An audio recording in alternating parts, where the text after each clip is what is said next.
الحمد للہ رب العالمین والصلاة والسلام علی سید المرسلین اما بعد۔ کیا کسی کافر کو زکوٰۃ دے سکتے ہیں؟ تو گزارش یہ ہے کہ زکوٰۃ پہ حق مسلمانوں کا ہے، اس میں کافروں کا کوئی حق نہیں ہے، الا یہ کہ کوئی ایسا کافر ہو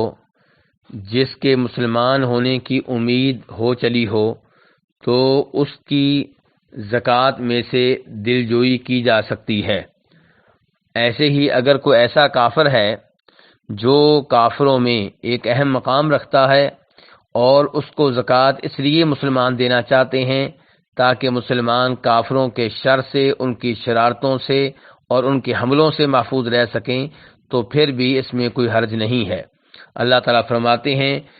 ان لوگوں کا تذکرہ کرتے ہوئے جو زکوٰۃ کے حقدار ہیں، وَالْمُؤَلَّفَةِ قُلُوبُهُمْ، اور ایک وہ ہیں جن کے دل جیتنا مقصود ہوں۔ تو اگر کوئی ایسا کافر ہے جو مسلمان ہونے کی طرف رغبت رکھ رہا ہے، یا کوئی ایسا کافر ہے جس کو زکوٰۃ دینے سے مسلمان کافروں کے شر سے محفوظ رہ سکتے ہیں، تو اسے زکوٰۃ میں سے دینے میں کوئی حرج نہیں ہے، ورنہ کافروں کو زکوٰۃ دینے سے گریز کرنا چاہیے، کیونکہ نبی علیہ السلام نے جب جناب معاذ ابن جبل کو یمن کی جانب گورنر بنا کر بھیجا تھا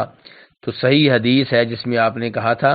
کہ ان سے یہ مطالبہ کرنا ہے، یعنی کہ یمن والوں سے، کہ وہ توحید و رسالت کے اقرار کر لیں۔ اگر وہ یہ بات مان لیں تو پھر انہیں نماز کا حکم دینا ہے، اگر یہ بات بھی مان لیں تو پھر ان سے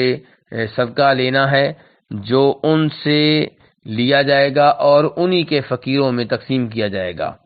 اس سے پتہ چلا کہ یہ مسلمانوں کا حق ہے، اس میں کافروں کا کوئی حق نہیں ہے۔ واللہ تعالی عالم۔